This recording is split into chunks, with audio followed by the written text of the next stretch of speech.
Hi, I'm Brandon Perna, lifelong Broncos fan, and if you're like me, you just finished watching the Broncos have one of their worst seasons in 20 years. Even though it did end on a high note, winning a meaningless game against the Chargers. To say 2022 was a bumpy ride would be an understatement. In fact, the ride was so violent and atrocious that, as you'll see in this video, I flat out ran out of metaphors for it. But 2022 did start with a bang for the Broncos, with so much hope. And look at me now, I'm so broken, I don't even think Sean Payton or Jim Harbaugh can save my team. They say hindsight is 20/20. In hindsight, I'd rather stab out my eyes than have perfect 20/20 vision to rewatch what my football team did to me this last year. But if you're sick like that, then come on a journey with me back to the beginning and relive my descent into complete madness based on the Broncos last season. What kind of sports was it?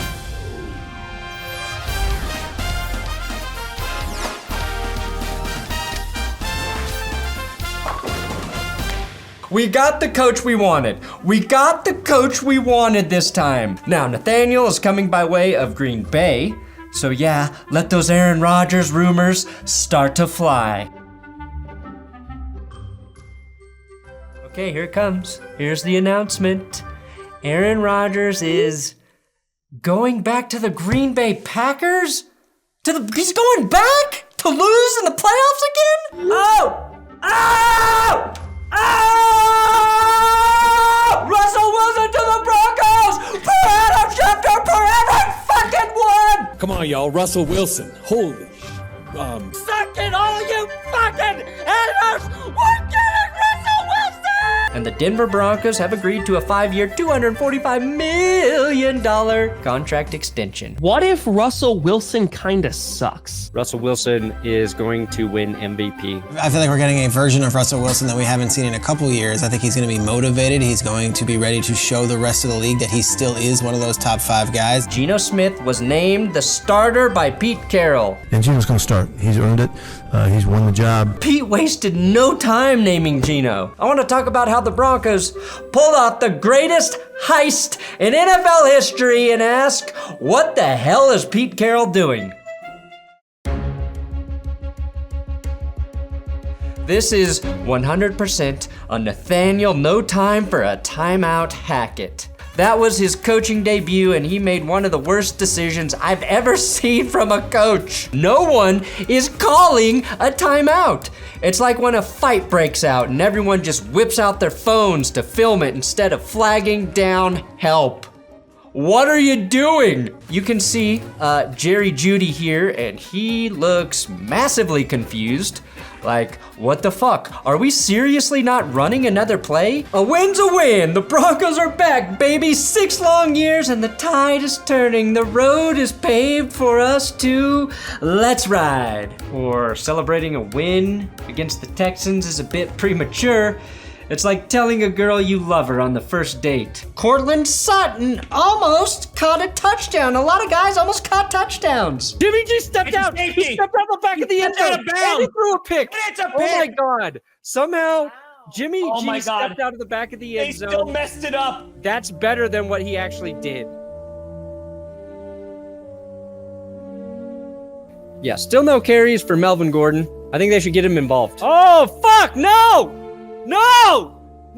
Melvin Gordon fumbles! And the Raiders are gonna return it for a touchdown. Jesus Christ. He fumbled the ball! Was that Melvin Gordon? Yeah.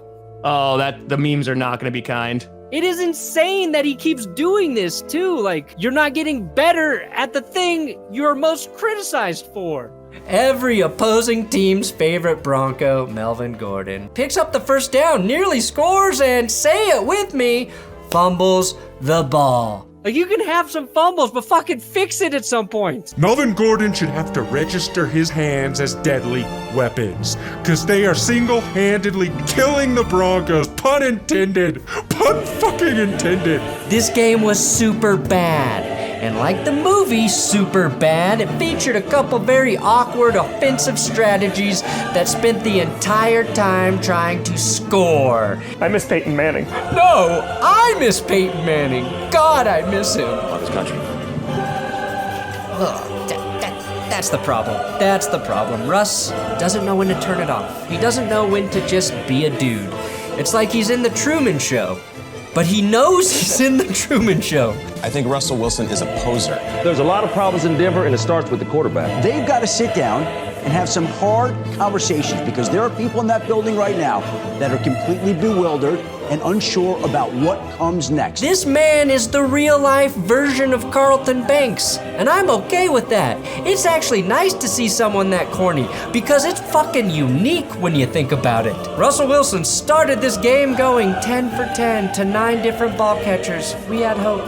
He teased us all as Denver jumped out to a 10-0 lead. We weren't riding, but we were safely buckled while the car warmed up in the garage, and then Russ closed the garage door, locked the car doors, while we all slowly inhaled carbon monoxide from our running car until we were lulled into a gentle sleep, leading to our metaphorical football deaths.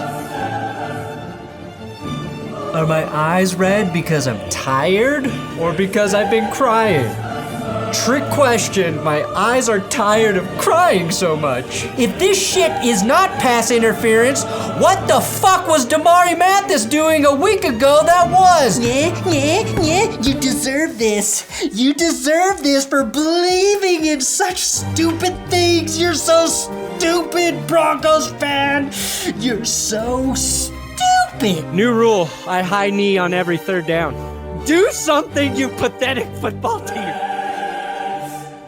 Russ throwing deep on third down. Oh my God! He's got it wide open! Che, I don't even know who's scoring! Is that Brandon Marshall? Fuck yeah! Broncos country. Let's ride, baby. Let me translate that for you, because Russ is subtle. He says, let's ride, and then go fuck yourself. Literally everyone. Seriously, bend over so I can insert my high knee directly into your butt on this airplane. And the United States of America and YouTube have officially told me I can no longer be a Broncos fan and call my channel That's Good Sports Perna. I was told, quote, my team plays like dog shit. Fair enough. I'll be taking new channel name ideas in the comment section. The Titans hold on to defeat the Broncos 17-10 in just another atrocious football game, an assault to our eyes. He's going to the right side. He's got Devontae Adams wide open. It's a walk-off fucking touchdown. Nobody's even covering him. Thank you, God, for proving you don't exist. Letting the Raiders sweep the Broncos yet again. God is dead. I am sexually transmitting Melvin Gordon's fumble to the Carolina Panthers. I tried to give him a fumble disease, and instead they just scored a touchdown. Oh, he did fumble! Sam Darnold fumbled! I transmitted the fumble to him, and yet he still scores a touchdown. The Broncos are so bad that drug companies are now using Broncos fans to test the efficacy of new high-powered antidepressant medication. They're so bad, their fans are actually happy that they got into a real car accident on the way to the game. The scheme is bad. The quarterback is missing open receivers. The rushing attack took 11 games to get a 20-plus yard run. Plus, the top 3 running backs to start the season are gone for various reasons. The offensive line is decimated and getting no push, and the receivers can't stay healthy or consistently catch footballs. I'm okay. I'm totally fine. I'm okay. I'm okay. I'm okay. I'm okay. My least favorite meme, the Russell Wilson has more bathrooms in his house than touchdowns, will live another week. The Broncos are so bad, I started watching the World Cup so I could see what scoring looks like. Russell Wilson, though, played with the same kind of fire that the Danger Witch produces upon exit from your body. He rode, he cooked, and then he concussed. Oh, and he just throws it away. It's caught, and it's a fucking touchdown. Are you kidding me? This is the luckiest shit I've ever seen. What I can only describe as a soul-crushing loss to the Chiefs, but in a totally positive way. Hey, you're welcome, Arizona.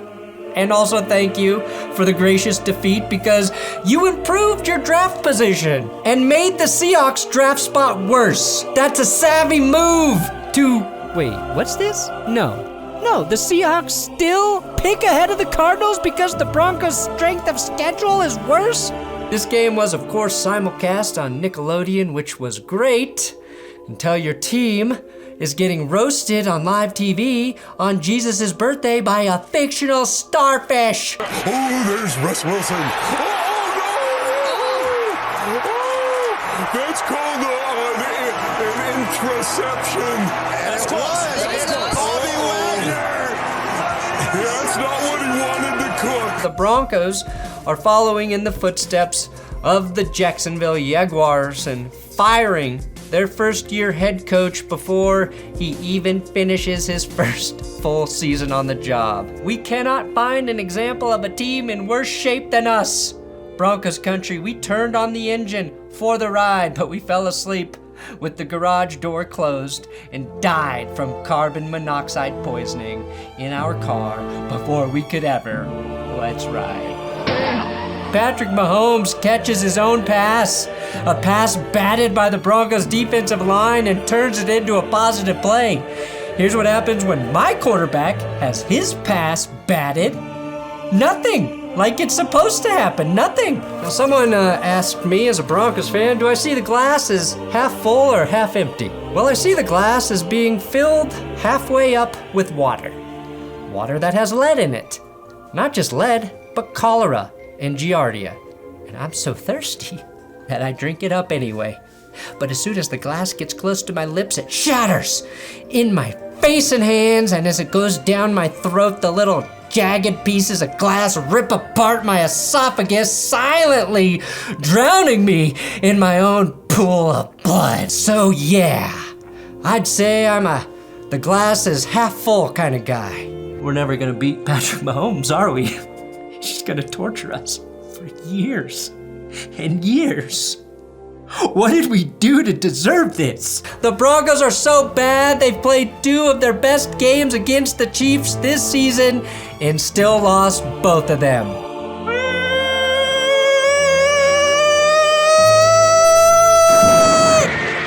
The Broncos are so bad, they have now, lost 50 straight games against the Chiefs. Broncos country, let's ride, one last time. The Chargers have officially locked up the number 5 spot in the playoffs. Congratulations, Los Angeles. You have nothing to play for, so just let the Broncos win. What's possibly next for the Broncos at the head coaching position? Well, it's not Sean Payton, so stop fucking asking, as he's attached Vic Fangio to his hip to be his next defensive coordinator. And if you think Fangio's coming back with Sean Payton... we're doomed.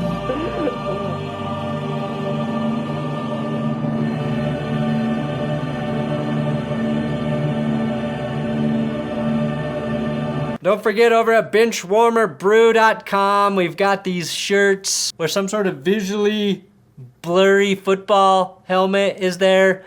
I don't know if this particular color, blue and orange, appeals to you. Check it out. And subscribe here, of course. Why else would I do this shit? Ain't for fun.